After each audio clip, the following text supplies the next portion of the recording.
Welcome to the Bald Brad Show. Our story here is dealing with another US Olympian protesting at the podium on behalf of oppressed people after winning a silver medal. This comes from our friends over at Blaze Media. It is written by Carlos Garcia, and he titles it, Olympic Committee Reviews US Athletes' Gesture Supporting Oppressed People as a Potential Violation of Protest Ban. Now, if you recall, I just did a story yesterday talking about Olympian Gwen Berry saying that she's going to protest again if she were to medal, and that she's going to protest on behalf of oppressed people. Totally two separate people, but if you put their pictures side by side, you'll see that they look like leftists. I mean, I don't like to judge a book by its cover, but if you had to guess, right, if you've never heard that these people were leftist and that they never protested or anything like that, just by looking at them, I mean, they look like leftists, right? I'm just saying. It has nothing to do with the story, but I mean, it's just funny how there's kind of a theme here with the theatrics and the colors and all this stuff like that. Just go to the Olympics, do what you need to do, get that medal, and you go home and celebrate. Well, it says here, the International Olympics Committee is reviewing a gesture made by a U.S. athlete after winning the silver medal for a potential violation of their ban against protests. Raven Saunders put her wrists together to make an X after her second-place victory in the shot put event. The 25-year-old later tweeted about the subsequent controversy. Quote, "Let them try and take this medal. I'm running across the border even though I can't swim," she said with a laughing emoji. I don't get it. Somebody's going to try and take your medal and you're going to try and run across water. Okay, whatever. Sanders explained that the gesture was meant to signify the intersection of where all people who are oppressed meet. What? Is that supposed to be like yin and yang, where you meet down the Tao and it's kind of supposed to be an equal balance of order and chaos, but for oppressed people? I don't. Does anybody get that? Let me know in the comments what you guys think. I don't know what the hell that means. I don't know. Let me know if you guys know. I honestly, God, I have no clue what that means. The intersection of where all people who are oppressed meet.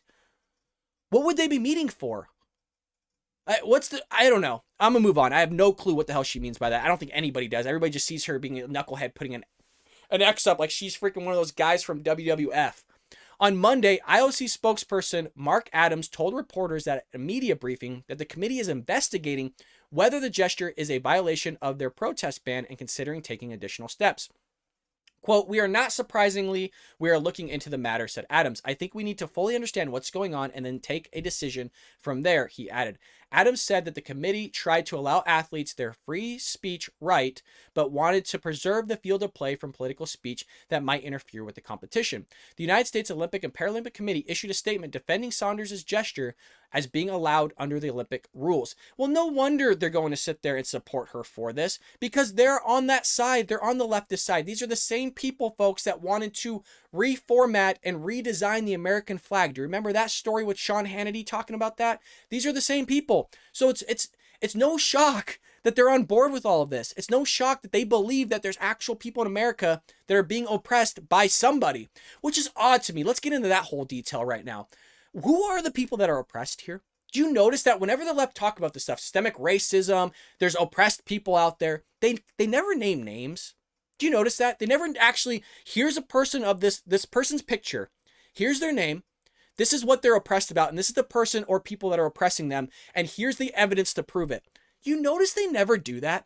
Because it's bullcrap. It's bullcrap. It's a 1619 project in conjunction with critical race theory and the indoctrination of the progressive left in the education field that pushes this stuff out there to the youth, and this is the people they turn into. This stuff started pre-80s, folks. This stuff's been going on for a long time, and now it's all coming to fruition because these people that grew up in this milieu of this revisionist history have now grown up, and now they're at the Olympics, and now they're protesting because they received this type of education that America is evil, that America is systemically racist, that America needs to be torn down and rebuilt and turned into a communist, neo-Marxist country. All this crazy stuff. This is the stuff that they're pushing on these people, and this is how they turn out like this. So make sure you know what's going on with your kids' education, or they're going to turn out like this, where they're going to have weird designs in their hair and the colors at the Olympics and all this stuff, yada, yada, yada. Well, it goes on here to say, Per the USOPC's delegation terms, the statement read, the USOPC conducted its own review and determined that Raven Saunders' peaceful expression in support of racial and social justice that happened at the conclusion of the ceremony was respectful of her competitors and did not violate our rules related to demonstration. Saunders, who is openly gay, has been open about her previous struggles with mental illness. She said she wanted to use her platform to inspire others. So she's oppressed from mental illness? Okay, well, let's go on here because it says, shout out to all my black people. Shout out to all my LGBTQ community. Shout out to everybody dealing with mental health. Just a question with the LGBTQ thing that I still have yet to get an answer, but maybe you can leave this in the comments as well. Why is the B in there for bi? They don't believe in two genders. They don't believe in male and female. So how could you be bisexual? It's bi. You can't... I'm stuttering because I'm trying to formulate how that works. If there's no male or female, that you're non-binary, why is the B still in LGBTQ? I don't know. Somebody make sense of that for me. Shout out to everybody dealing with mental health.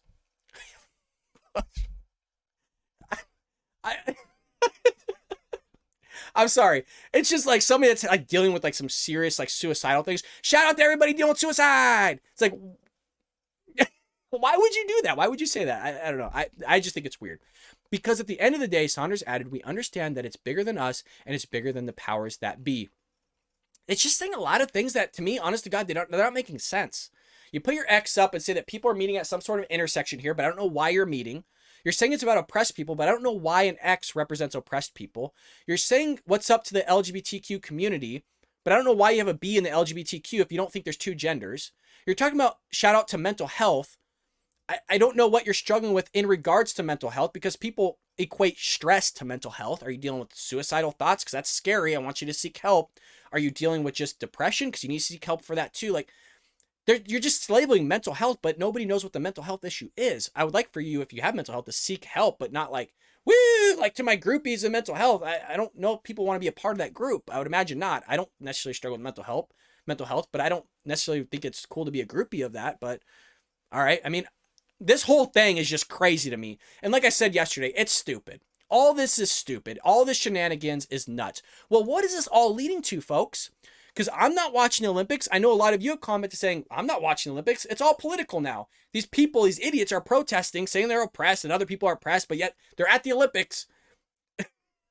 And so NBC sheds 48% of audience compared to 2016 games for their ratings in the first 8 days, meaning nobody's tuning into this thing, folks. Why? Because nobody want to watch crap like this. No Americans want to see people denigrate their country. Nobody wants to see people slander their country on the podium after you just won a medal, and you're going to sit there and say people are oppressed in this country. Freaking nuts. NBC's primetime coverage of the Tokyo Olympics continues to shed viewers and has lost roughly half of the audience that tuned in for the first of the last summer games. NBC's average primetime audience is 14.5 million viewers through the first 8 days of the Olympics and dropped a staggering 48% compared to Rio and 58% compared to London in 2012. The Peacock Network saw its largest primetime Olympic audience of the Tokyo Games on Friday night when 11.7 million people tuned in. The total was down 51% from 24 million people who tuned in for the equivalent night of Rio Games, 59% compared to the 28.5 million viewers who tuned in to the comparable night of the London Olympics.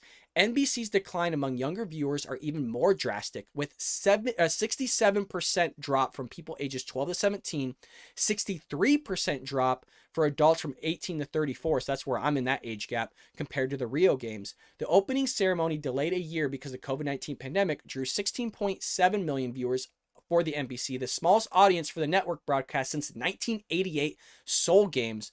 Viewership hasn't picked up, with everything from the time difference and COVID protocols to the lack of star power and woke athletes being blamed for the massive decline. Well, who else are they going to blame? It's not enjoyable to watch. You have Simone Biles dropping out because she has a little bit of a tough time. She messed up a little bit, but somehow her mental health is cured, folks, because that's what they're promoting, right? Mental health. But somehow it's all fixed now because she's going to do Beam. They fixed it in a day or two. No longer is she suffering from mental health. She's okay now. Again, everything that I said, I know a lot of people like Casey and other people disagree with this. Everything that I've read that she said, everything, leads to show that she just dropped out because she was just having a tough time. It had nothing to do with mental health.